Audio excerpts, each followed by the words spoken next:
ዛሬ በጣም የምወደውን የሽምብራ አሳ አሰራር ነው ይዤላችሁ የመጣሁት። የሚያምር ሽምብራ አሳ እንሰራለን። የሚያስፈልጉን ግብአቶች የሽምብራ ዱቄት ያስፈልገናል፣ ጨው፣ ኮረሪማ እና ማቦካበት ትንሽ ዘይትና ውሃ ያስፈልገናል። የሽምብራ አሳ ዱቄቴን በኮረሪማና በጨው ከቀመምኩት በኋላ ዘይት ትንሽዬ አደርግና አቦካዋለሁና ልክ እንደ ነጭ ዱቄት እንትን ማለት የለብንም፣ ውሃ ማብዛት የለብንም። ዱቄቱ ስለማይችል ትንሽ ጠብ እያደረግን እያቦካን ነው የምንሄደው። በደንብ ማሸት ይፈልጋል የሽምብራ ዱቄት።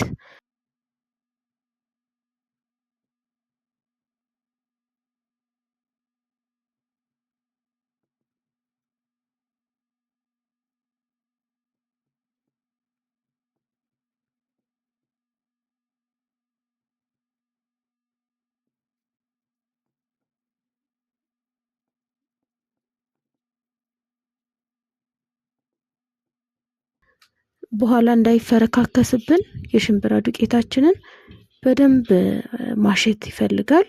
በደንብ ነው ያሸሁት። ካሸሁት በኋላ ለተወሰነ ደቂቃ ሸፈንኩት።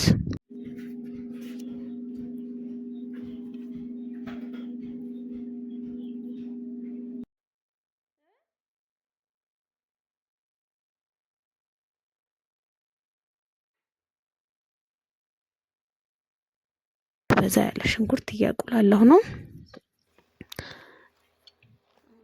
ሽንኩርቴን ውሃውን እስከሚመጥ ድረስ በደረቁ በደንብ አቁላለሁትኝ። ውሃው ምጥጥ ሲልልኝ ውሃው እንዲመጥልኝ አድርጌ እየሰራሁ እንትኔን እያዘጋጀሁኝ ነው። ማማዬ ናት ትላልቁን የምትጥልብኝ። ሳይዞቹ አነስ ቢል ይሄ የቁሌቱን ወደ ውስጥ የማስገባት አቅም አለውና ሳይዞቹ አነስ ቢል ይመረጣል። በተለያየ ቅርጽ ሊሰራ ይችላል። እኔ ግን ሲምፕል ለማድረግ በድብልብል ነው የማደርገው እና ልጆቼ ራሱ ወጡን አይደለም እንትኑን ብስኩቱን ይወዱታልና ብዙ ጊዜ እኛ የወደድነውን ነገር ልጆቻችን የመውደድ እድላቸው ከፍ ስለሚል ያው የተለያዩ ምግቦችን ብንወድና እነሱም እንዲወዱ ብናደርግ የተሻለ ነው።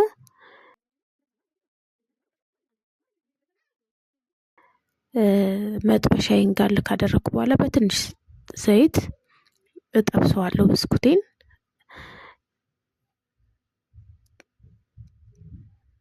እና ብራውን እስከሚሆን እሳቱን በጣም ቀንሼዋለሁኝ፣ ውስጡ እንዲበስል በደንብ ስለፈለኩኝ ማለት ነው። ቀስ እያልኩኝ አበሰልኩት ቆንጆ ቅንብር እስከሚል ድረስ። እንዳያረብንም እሳት መጠናችንን ቀንስ ብናደርገው የተሻለ ይሆናልና እሳቴን ቀንስ አድርጌ በደንብ ብራውን እስከሚሆን ድረስ እንትን አልኩት።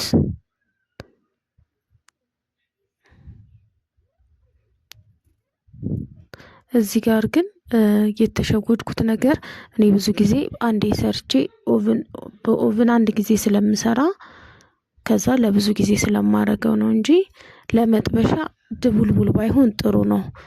ወይ ጠፍጠፍ ቢሉ ጥሩ ነበርና ጊዜ በጣም ነው የወሰደብኝ ማለት ነው። ክብ ስለነበረ ሙሉ እሳቱን አያገኘውም፣ የተወሰነ ፓርት ነው የሚያገኘው። በኦቭን ሲሆን ከላይም ከታችም እንትን ስለሚኖረው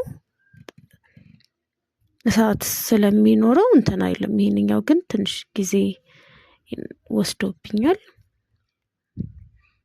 እንደዚህ አድርጌ እንትኗን እሳት መጠኗን ቀነስ አድርጌ ቀስ ብዬ አበሰልኩትና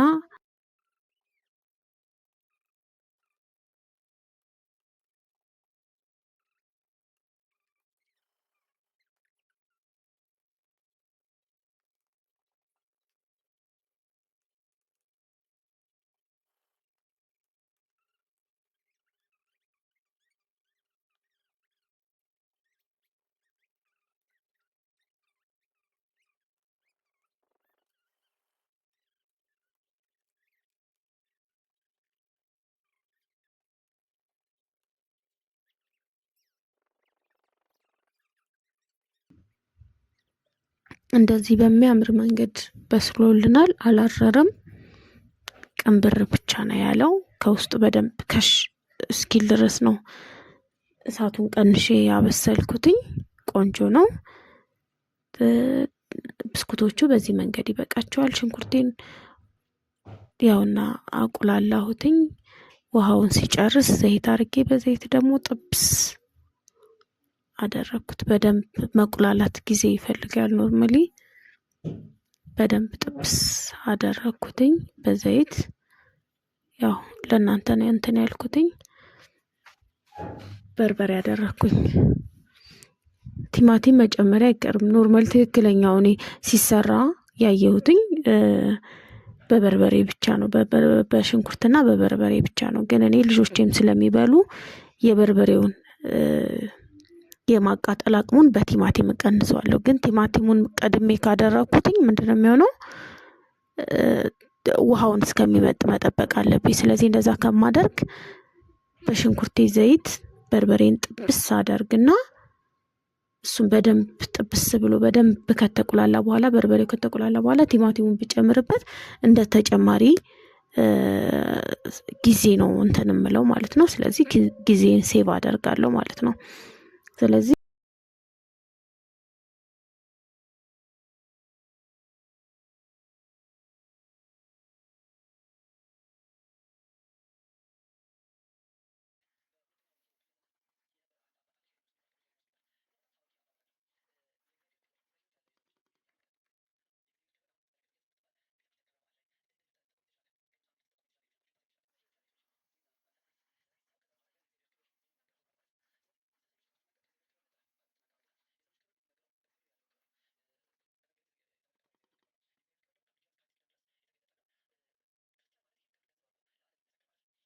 ነጭ ሽንኩርቴ መጀመሪያ ላይ ባደርገው የተሻለ ነበረ።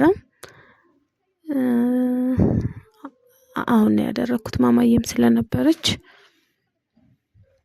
ሐሳቤን ራሴ እየቀረስኩኝ ስለነበረ፣ ስለዚህ ሽንኩርታችንን በደንብ ካቁላላን በኋላ በዘይት ጥብስ ካደረግን በኋላ ነጭ ሽንኩርትና ዝንጅብላችንን ብናደርገው ሞር ቴስቱን ያወጣዋል። ግን አሁንም ችግር የለውም። በደንብ አቁላለዋለሁኝ ከነጭ ሽንኩርቴና ከዝንጅብሌ ጋር።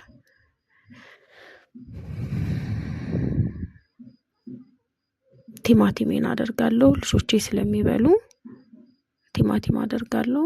አንዳንዱ ሰው የቲማቲም ድል ይጠቀማል። እኔ ግን ተፈጥሮአዊ የሆነውን ራሱን ቲማቲሙን ብጠቀም እመርጣለሁኝ። ልጆቼ በደንብ የቤት ነገር እንዲበሉ ስለምፈልግ፣ ወይ ደግሞ ድልሁን ቤት መስራት የሚል እንትን ስላለኝ ማለት ነው። ስለዚህ እንደምታዩት በጣም ነው የሚያምረው። በደንብ ጊዜ ሰጥቼ ነው ያቁላላሁትኝ። እዚህ እናንተ ጋር እንዳይረዝምባችሁ በሚል ነው ያሳጠርኩት። በደንብ ጊዜ ይፈልጋል።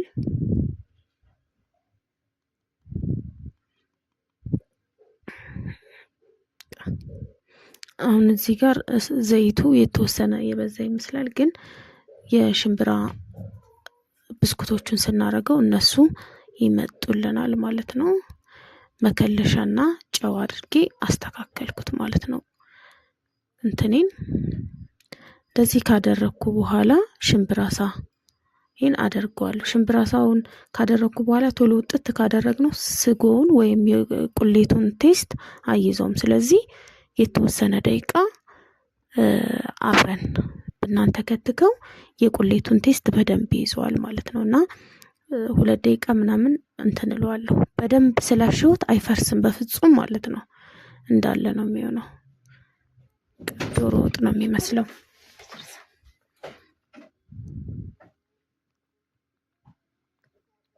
በጣም ነው የሚያምረው።